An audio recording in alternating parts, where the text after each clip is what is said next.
अस्सलाम वालेकुम। कैसे हैं फ्रेंड्स? मैं हूं फ़ौज़िया इलियास। तो दूध फट जाए या ख़राब हो जाए तो इसको ज़ाया करने की बजाय इस वीडियो को स्किप किए बगैर ज़रूर देखें। गर्मी के मौसम में कभी कभार दूध ख़राब हो जाता है तो उसे हम ज़ाया कर देते हैं या खोया या बर्फ़ी बना लेते हैं। तो मेरे चैनल पर ख़राब दूध से कलाकंद की रेसिपी भी मौजूद है, लेकिन आज मैं आपको इससे भी आसान और बेहतरीन रेसिपी बताऊँगी कि आप ख़राब दूध को कैसे महंगी चीज़ में बदल सकते हैं। तो फ्रेंड्स देखिए, मेरे पास ये 3 किलो दूध है जो गर्मी की वजह से ख़राब हो गया था। मैंने जैसे ही इसे बॉयल करने रखा था तो ये फट गया था। तो अब इस दूध को ज़ाया क्यों करें। ये देखें, ये इस तरह से फट गया था। तो अब इसको एक बाउल में छन्नी रख कर ना छान लेंगे, यानी मोटा मोटा दूध जो है वो छन्नी में रह जाएगा और उसका पानी अलग हो जाएगा। तो देखिए फ्रेंड्स, इस तरह से सारा दूध छान कर मैं एक बाउल में निकाल लूँगी। और जो ये पानी रह गया इसको भी हम ज़ाया नहीं करेंगे। इसको आप आटा गूँधने में यूज़ कर सकते हैं, कड़ी पकौड़ों में यूज़ कर सकते हैं। इवन कि आप इसे सर धोने से पहले इसकी सर में अच्छे से मसाज करके शैम्पू करें ना, तो इससे सर बहुत अच्छी तरह से साफ़ हो जाता है।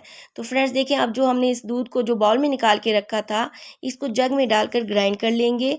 तो यहाँ पर मैं पहले आधा दूध डालकर जग में ग्राइंड कर लूँगी और फिर बाद में बाकी जो है वो बाउल वाला दूध निकाल कर इसको ग्राइंड कर लेंगे। तो देखिए फ्रेंड्स, इसको अच्छे से ग्राइंड कर लेंगे ताकि दूध का कोई मोटा दाना जो है वो बाकी ना रहे, बिल्कुल ये मलाई जैसा हो जाए। इसके बाद इसमें ठंडा बर्फ़ वाला पानी जो है वो इसमें डाल देंगे।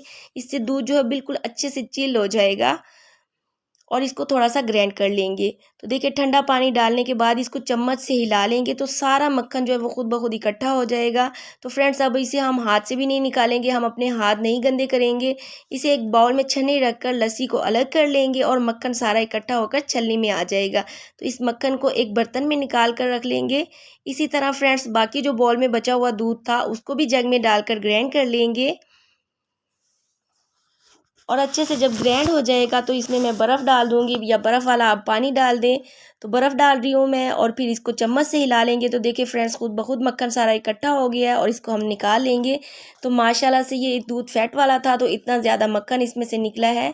तो अब इसको चाहें तो आप इसको डायरेक्ट मक्खन को यूज़ कर लें या फिर देसी घी बना लें। तो फ्रेंड्स, मैं इस मक्खन से देसी घी बना रही हूँ और ऐसे ही बनाएंगे जैसे नॉर्मल दूध या मलाई से हम देसी घी निकालते हैं।